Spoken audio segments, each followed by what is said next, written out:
यांना त्रिवार नमन. बोधिसत्व परमपूज्य डॉक्टर बाबासाहेब आंबेडकर यांना विनम्र अभिवादन. आदरणीय भिक्षुनीजी यांना त्रिवार वंदन. तसेच विहारात उपस्थित सर्वांना माझा नमो बुद्धाय जय भीम. करुण जीवाचे रान दिला सर्वांना समतेचा सन्मान, अशी माझ्या भीमाची शान. भल्या भल्यांची झुकते मान, भल्या भल्यांची झुकते मान. डॉक्टर बाबासाहेबांनी 36 डिग्र्या घेतल्या, त्यात 4 PhD आणि 32 डिग्र्या. सर्वांच्या सर्व 24 कॅरेट सोन्यासारख्या असल्या होत्या. आजकालच्या नेत्यांसारख्या नकली आणि फर्जी नाही. एवढे विद्याविभूषित बाबासाहेब विदेशातून आल्यानंतरही अधिकारी म्हणून टेबलवर जेव्हा बसले तेव्हा मात्र त्यांना बाहेर फेकून दिली जात होती. एक कारकून त्यांना एक ग्लास पाणी सुद्धा प्यायला देत नव्हते. अशी व्यवस्था या भारत देशात. यालाच म्हणतात का भारत देश सोने की चिडिया.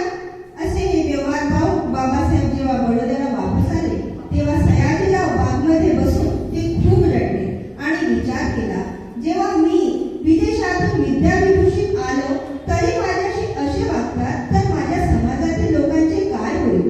या विचाराने त्यांनी आपले दुःख बाजूला करून त्यांनी एक संकल्प घेतला. जोपर्यंत हा जातीभेद मी संपवणार नाही तोपर्यंत मी स्वस्थ बसणार नाही. समता स्थापन करण्याची प्रतिज्ञा घेतली. त्यांच्याजवळ संधी होती. ते आपल्या ज्ञानाच्या जोरावर विदेशात मोठ्या पदावर नोकरी करून उभेदार आणि लाजले असे धनाढ्य झाले असते. पण त्यांनी असे येशो आरामाला लाथाडून आपल्या आणि फक्त आपल्या समाजातील माणसांसाठी ते अहोरात्र झटून रक्ताचे पाणी केले. त्यांना विदेशी पत्रकारांनी विचारले, तुम्ही झोपत नाही का हो बाबासाहेब. त्यावर बाबासाहेब म्हणाले, आता माझा समाज झोपलेला आहे म्हणून मी जागत आहे. बाबासाहेब 6 डिसेंबर 1956 रोजी संविधानाला आधारस्तंभ 6 डिसेंबर 1956 रोजी संविधानाचा आधारस्तंभ कोसळला. ज्यांनी पिढ्यानपिढ्या अंधारात असलेल्या समाजाला प्रकाशाची वाट दाखवली तो ज्ञानसूर्य मावळला. महामानव डॉक्टर बाबासाहेब आंबेडकर आपल्याला कायमचे सोडून गेले.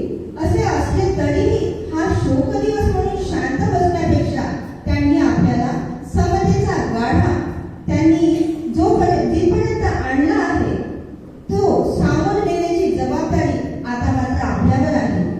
नींद अपनी खोकर जगाया हमको, आंसू अपने पीकर हंसाया हमको. कभी मत भूलना उस महामानव को, जमाना कहता है बाबा साहब जी को, जमाना कहता है बाबा साहब जी को. कलम से क्रांति लाने वाला कोई बलवान न हुआ, डॉक्टर बाबा साहब जैसा कोई विद्वान न हुआ. बाबासाहेब अंधश्रद्धेच्या प्रहारकाली म्हणतात, माझा देश भिन्न डोक्याचा बाजार आहे. इथे चटणी कोरडी खातात आणि तेल दगडावर ओततात. गटारीतील नारळाचे स्वच्छ पाणी गटारी आणि नदीचं गटार जर पवित्र म्हणून स्वतः पितात.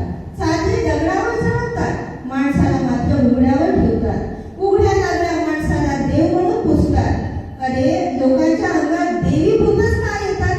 सम्राट अशोक, महात्मा फुले, सावित्री फुले हे जर आले असते ना, त्यांचे विचार डोक्यात येऊ द्या, त्यानुसार आचरण करा. जेव्हा विचारवंत अंगात येतील तेव्हाच खऱ्या अर्थाने भारत जगावर राज्य करेल.